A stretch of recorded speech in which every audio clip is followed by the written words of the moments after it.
नमस्कार मैत्रिणींनो, लग्नानंतर होईलच प्रेम या मालिकेच्या 11 एप्रिलच्या एपिसोडमध्ये खूपच धमाकेदार गोष्टी घडल्यात. पण नेमकं काय घडलं हे जाणून घेण्यासाठी हा व्हिडिओ शेवटपर्यंत पहा.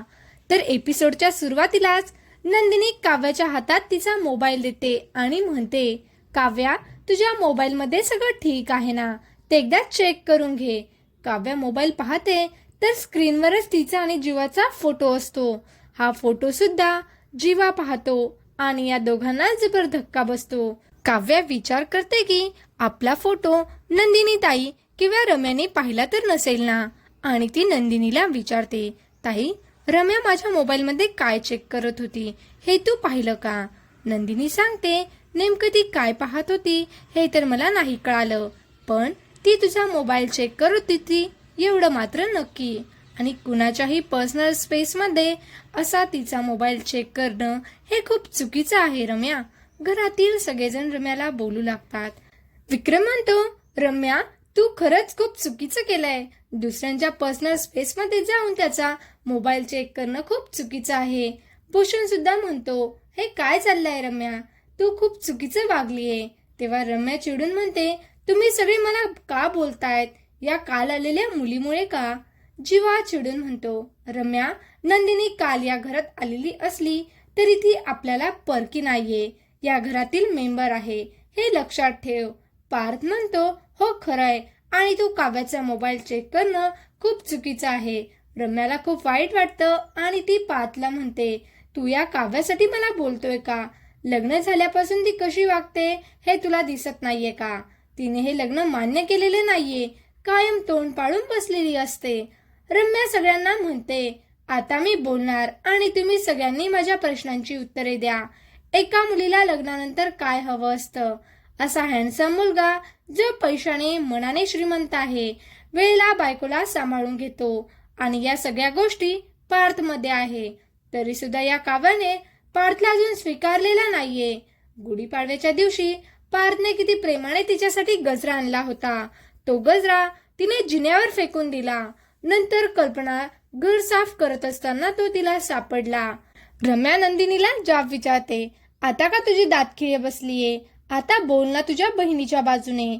नंदिनी म्हणते, मी या गोष्टीत बोलणार नाही, कारण हे एका नवरा बायको मधील प्रकरण आहे. त्यांची पर्सनल स्पेस आहे आणि माझ्या आईबाबांनी एवढे संस्कार तर माझ्यावर केलेत की कोणाच्याही पर्सनल स्पेस मध्ये जाऊन काहीही बोलू नये. रम्या चिडून म्हणते, आता तू माझे संस्कार काढणार का? तर नंदिनी म्हणते, मला कुणाचे संस्कार काढायचे नाहीयेत, फक्त माझे काय संस्कार आहेत ते दाखवून द्यायचे आहेत. रम्या म्हणते, तुला तुझ्या आईबाबांच्या संस्कारावर खूपच गर्व आहे ना, मग मला सगळं माहिती आहे. तुझी बहीण कशी वागलीये, लग्नानंतर तिने काय केलंय हे तर मला माहिती आहे, पण लग्नाच्या दिवशी सुद्धा सगळ्यांनी तिच्या पायावर नाक घासलं तेव्हा ती लग्नासाठी तयार झाली. लग्न करून आल्यानंतर माप लाथाडून दिलं, त्यानंतर घरात उलट्या पावलांनी आली. हे बसतं का तुमच्या संस्कारात? आणि आता तर मी खरंच बोलते, हो, मी काव्याचा मोबाईल चेक केला, कारण माझा तिच्यावर संशय आहे. नक्कीच तिचं बाहेर प्रेम प्रकरण सुरू आहे, कारण एवढा चांगला नवरा मिळाल्यानंतर जर सुद्धा तिला हा संसार करायचा नसेल त्याचा काय अर्थ? ती दुसरीकडे कुठेतरी गुंतलेली आहे, म्हणून ती असं करते. हे ऐकून काव्याला जबर धक्का बसतो. ती रम्याला काही बोलणार तर नंदिनी तिला थांबवते. रम्या नंदिनीला म्हणते, हेच तुझ्या आईबाबांचे संस्कार आहेत का? या संस्कारासाठी त्यांना तर देवघरात बसून त्यांची पूजा केली पाहिजे. आणि तुझ्या बहिणीचं बाहेर लफडं आहे, ते लफडं कोणाशी आहे हे जाणून घेण्यासाठी मी तिचा मोबाईल चेक केला, म्हणजे तुझ्या आईबाबांचे संस्कार सुद्धा मला कळाले असते.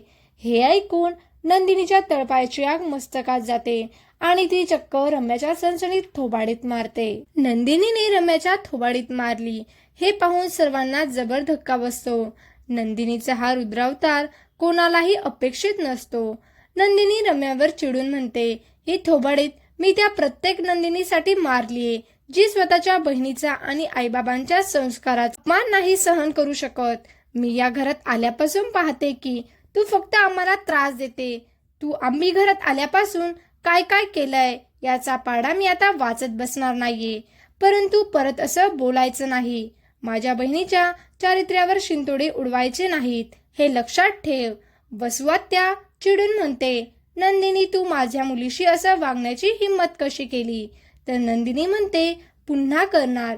जर तुमच्या मुलीला पारची खूप काळजी वाटत असेल तर तिच्या काळजीचा जरा वाहू दे, पण त्याचे शिंतोडे माझ्या बहिणीच्या चरित्र्यावर उडायला नकोत.